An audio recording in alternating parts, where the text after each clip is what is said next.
लगातार आप लोगों से लेते रहेंगे। तो फिलहाल ये मुलाकात चल रही है पीएम आवास पर प्रधानमंत्री मोदी के साथ योगी आदित्यनाथ की। और आइए बढ़ते आगे। बिहार के बांका से इस वक्त एक बड़ी खबर। बिहार के बांका में जिला प्रशासन ने जांच में मदरसे में देसी बम फटने से धमाके की बात कही है। बांका के एसपी अरविंद गुप्ता ने दावा किया कि अब तक बम ब्लास्ट का कोई आतंकी कनेक्शन सामने नहीं आया है। इसके अलावा एटीएस की टीम ने घटनास्थल पर पहुंचकर दूसरे दिन भी सबूत जुटाए। 3 दिन पहले यहां मदरसे में एक धमाका हुआ था जिसमें मदरसे के मौलाना की मौत हो गई।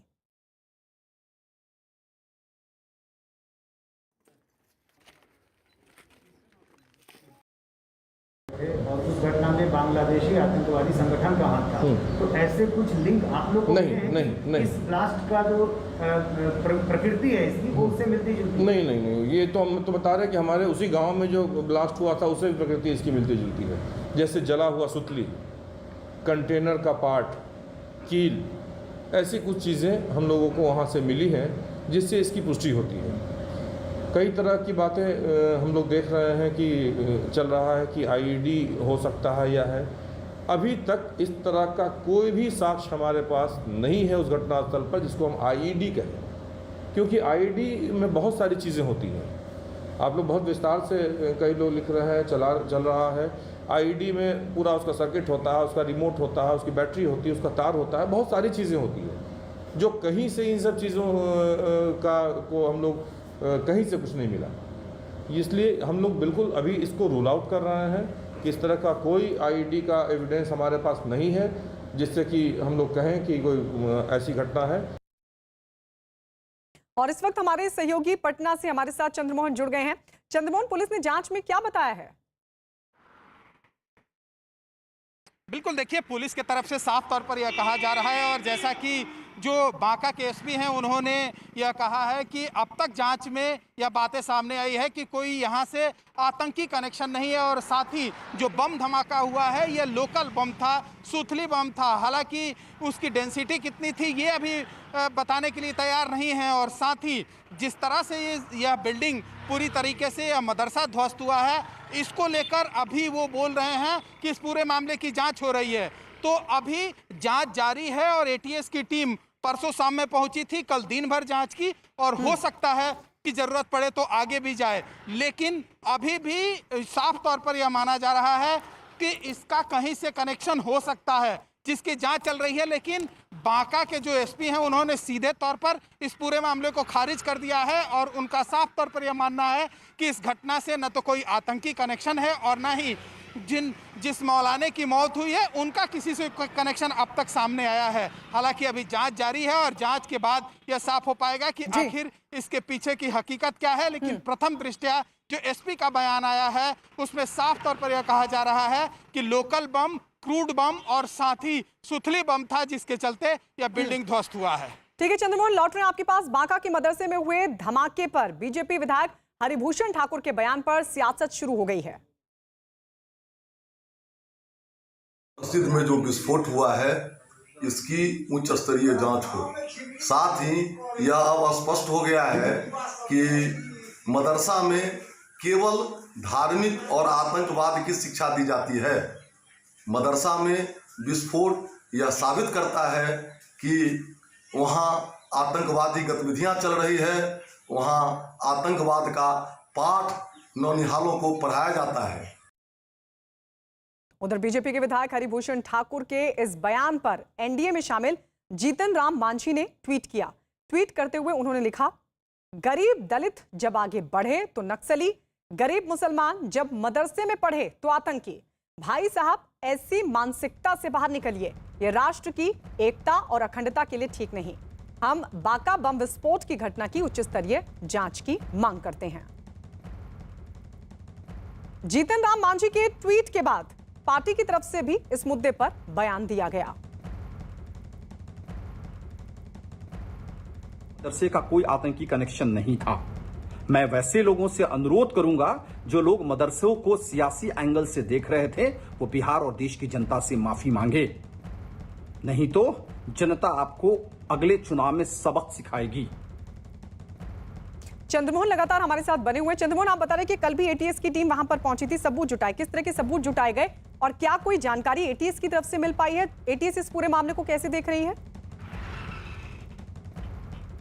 बिल्कुल देखिए, इस धमाके के बाद जब एटीएस की टीम पहुंची थी तो जो भी वहां से साक्ष्य इकट्ठा किए हैं उस पूरे मामले की जांच चल रही है कि किस तरह के डेंसिटी का यहां पर और किस तरह के इंटेंसिटी का बम और बारूद यहां पर लाकर रखा गया था और ब्लास्ट के पीछे की हकीकत क्या है। इस मामले की पूरी तरह से जांच हो रही है और जांच के बाद यह साफ हो पाएगा कि आखिर क्या यहाँ पर जो विस्फोटक लाए गए थे वो किस तरह के थे और कहाँ से लाए गए थे। और साथ ही यह भी खंगालने की कोशिश एटीएस काम कर रही है कि जिस मौलाने की मौत हुई है उनको किस गाड़ी से ले जाया गया था, उस समय कौन सा ड्राइवर मौजूद था और गाड़ी का नंबर क्या था, क्योंकि उससे जब पूछताछ होगी तो कहानी आगे खुल सकती है। लेकिन जिस तरह से वहां पर एक के बाद एक धमाके हुए और उसके बाद यह मदरसा पूरी तरीके से ध्वस्त हो गया, इसको लेकर कहीं ना कहीं जो जांच एजेंसियां हैं वो चौकन्ना है और उस पर नजर बनाई हुई हैं और एक के बाद एक परत दर परत इस जांच में जैसे जैसे जांच आगे बढ़ रहा है कहानी खुलते जा रही है। पहले साफ तौर पर यह कहा गया था कि सिलेंडर ब्लास्ट हुआ है और उसके बाद जब वहां पर फोरेंसिक की टीम पहुंची तो बारूद के वहां पर जब निशान मिले तो ये कहा गया है कि यहाँ पर धमाका हुआ है। और अब जब एटीएस की टीम वहां पर पहुंची है तब वहां से जो सबूत लिए गए हैं, जो वहां से तथ्य इकट्ठा किए गए हैं, उसकी जांच चल रही है और जब उसका रिपोर्ट आएगा तो यह साफ हो पाएगा कि आखिर इस धमाके के पीछे की हकीकत क्या है और किस तरह के विस्फोटक यहाँ पर लाए गए थे। लौट रहे चंद्रमोहन आपके पास, और इस बीच बता दें कि कांग्रेस भी इस पूरे मामले पर कूद पड़ी है। बयान देने से थोड़ी होगा। जिस गठबंधन में श्री जीतन राम मांझी जी हैं वो सवाल तो वहाँ उनको उठाना चाहिए। अगर आपको वैचारिक स्तर पर ऐसा लगता है तो उस गठबंधन से बाहर आइए। उधर कांग्रेस ने जीतन राम मांझी को उनके ट्वीट पर ही घेर लिया।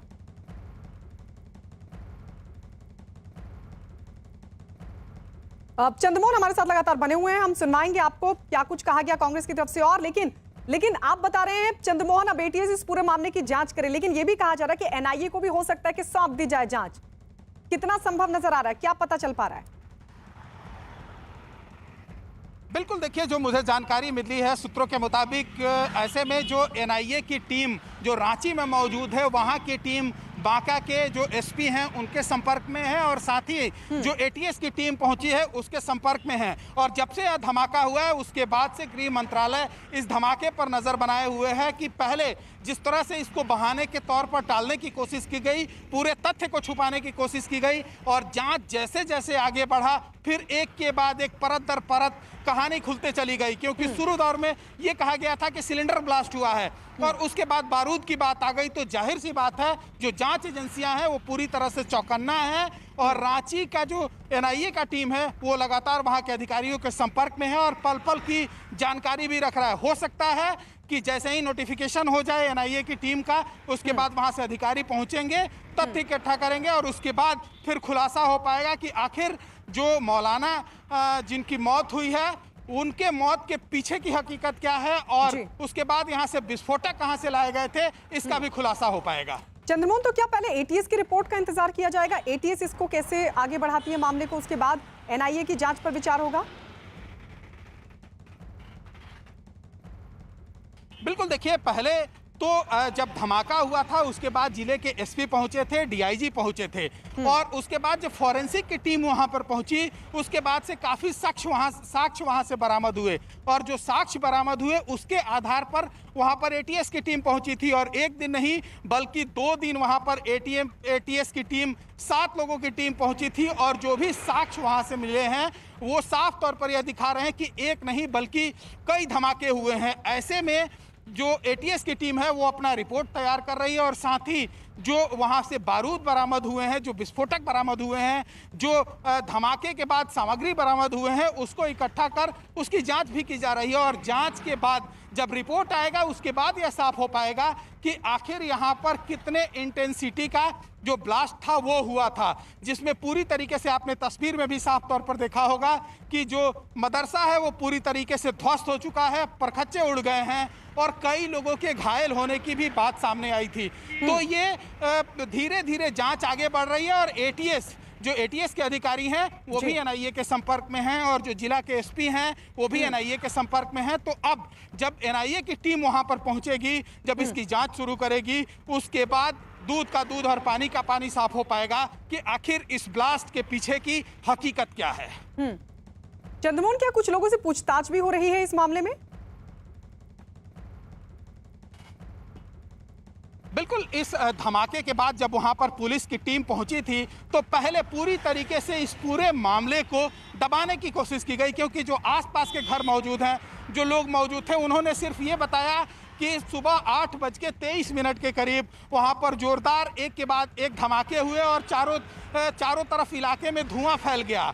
लेकिन लोग यह बताने के लिए तैयार नहीं थे कि ये बम धमाका हुआ है जिसमें जो वहां पर मौलवी मौजूद थे उनकी मौत हो चुकी है। जो वहां पर लोग मौजूद थे उसमें कुछ लोग घायल हुए हैं जिनको विभिन्न अस्पतालों में भर्ती कराया गया है। तो शुरू दौर में छुपाने की कोशिश की गई, लेकिन जब वहां पर फोरेंसिक की टीम पहुंची और उसके बाद जब बारूद होने की बात सामने आई, तब जो जिला प्रशासन की टीम थी वो और साथ ही जो इलाके के थाना थी, एटीएस की जो टीम थी, वो कुछ लोगों से पूछताछ जरूर की थी, जिसके बाद यह पता चला कि लगभग आधा दर्जन लोग इसमें घायल भी हुए हैं। और साथ ही यह भी तलाशने की कोशिश की जा रही है कि जिस मौलवी की मौत हुई है, जब वो जख्मी हालत में थे उस समय उनको किस गाड़ी से ले जाया गया, उस गाड़ी का नंबर क्या था, उस समय कौन कौन लोग मौजूद थे, उनसे जब पूछताछ होगी तो हो सकता है कि इसमें कहानी और आगे खुले और यह साफ हो पाए कि यह जो विस्फोटक है वो कहाँ से लाया गया था, किस हालात में लाया गया था और किस लिए लाया गया था। तो इसकी जांच होनी अभी बाकी है, लोगों से पूछताछ होनी बाकी है। जो अब तक इलाके के लोगों से पूछताछ हो पाई है उसमें जो साक्ष्य सामने आए हैं उसमें साफ तौर पर यह दिख रहा है कि वहां पर बम लाए गए थे, एक के बाद एक कई बम धमाके भी हुए, जैसा कि फोरेंसिक की टीम भी वहां पर साफ तौर पर यह कह रही है कि सीरीज ऑफ ब्लास्ट है। सीरीज ऑफ ब्लास्ट का मतलब यह होता है कि कई बम एक के बाद एक फटते चले गए और जिस तरह से परखच्चे उड़े हुए हैं, पूरी तरीके से मदरसा ध्वस्त हो गया है। यह साफ तौर पर इशारा कर रहा है कि ये बम जो है वो जरूर ताकतवर थे, शायद यही वजह है कि पूरा का पूरा मकान ध्वस्त हो गया। यानी बम वहां पर क्यों लाए गए थे, किसने रखे थे? क्योंकि आप बता रहे हैं कि पहले सिलेंडर ब्लास्ट की बात कही गई, यानी इस पूरे मामले को पहले छिपाने की कोशिश हुई। चंद्रमोहन, कब तक एटीएस की रिपोर्ट सामने आ पाएगी? कुछ जानकारी मिल पा रही है?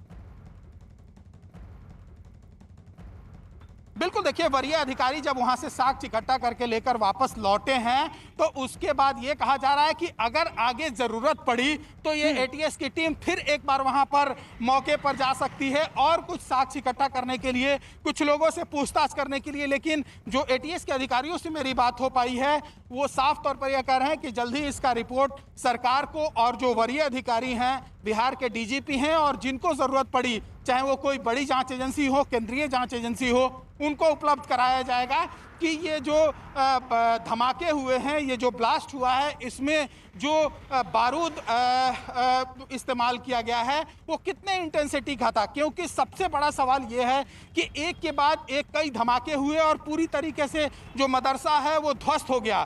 तो ये किसी छोटे बम से, जो मुझे लगता है उसमें ये कि किसी छोटे बम से इतने बड़े धमाके नहीं हो सकते हैं। और सीरीज ऑफ ब्लास्ट की बात हो रही है, मतलब कई बम धमाके हुए तब यह जाकर ये जो मदरसा है वो पूरी तरीके से ध्वस्त हुआ।